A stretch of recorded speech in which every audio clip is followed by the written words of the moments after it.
আমচুর powder বানাবার জন্য এখানে আমি নিয়েছি কাঁচা আম। এখানে আমি ছোট ছোট আম নিয়েছি। এবার আমি আমের খোসাগুলো ছাড়িয়ে নিব।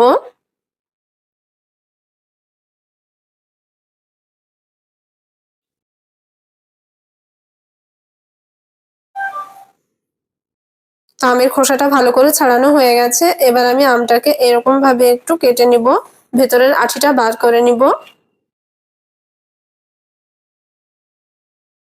এবার আমি আমটাকে ভালো করে ধুয়ে নিব। এরপরে আমি আর আমটাকে ধুবো না। তো এরকম ভাবে আমি আমগুলোকে পাতলা পাতলা করে কেটে নিব। তাহলে আমগুলো যখন আমি রোদে শুকোতে দিব তখন তাড়াতাড়ি শুকিয়ে যাবে। তো এই দেখুন, এইভাবে করে আমি সব আমগুলো কেটে নিয়েছি। এবার আমি আমগুলোকে কড়া রোদে শুকিয়ে নিব। এবার আমি একটা বড় থালাতে আমগুলো সব ঢেলে দিব। পাতলা করে শুকোতে দিলে তাড়াতাড়ি আমগুলো শুকিয়ে যাবে।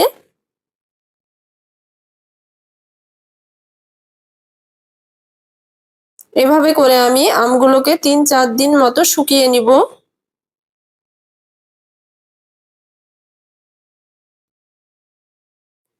তো এই দেখুন, আমগুলোকে আমি ভালো করে শুকিয়ে নিয়েছি।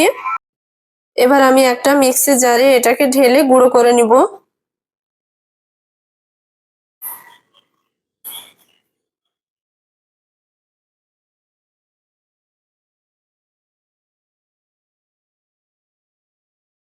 এই দেখুন, আমার এটা গুঁড়ো করা হয়ে গেছে।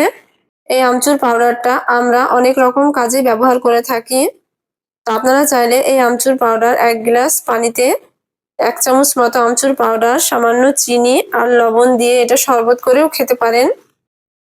অনেক রকম খাবারেই আমরা এটা ব্যবহার করে থাকি। আপনারা চাইলে এটা ১ বছরেরও বেশি সংরক্ষণ করে রাখতে পারবেন।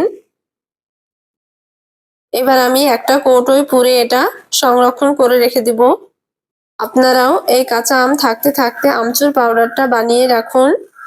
অনেকেই আমরা কাঁচা আম দিয়ে টক ডাল খেতে পছন্দ করি, সেটা আমের সিজন শেষ হয়ে গেলে আর হয় না।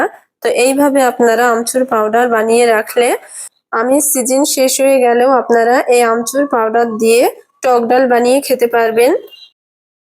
ভিডিওটি আপনাদের কেমন লাগলো অবশ্যই কমেন্টে জানাবেন।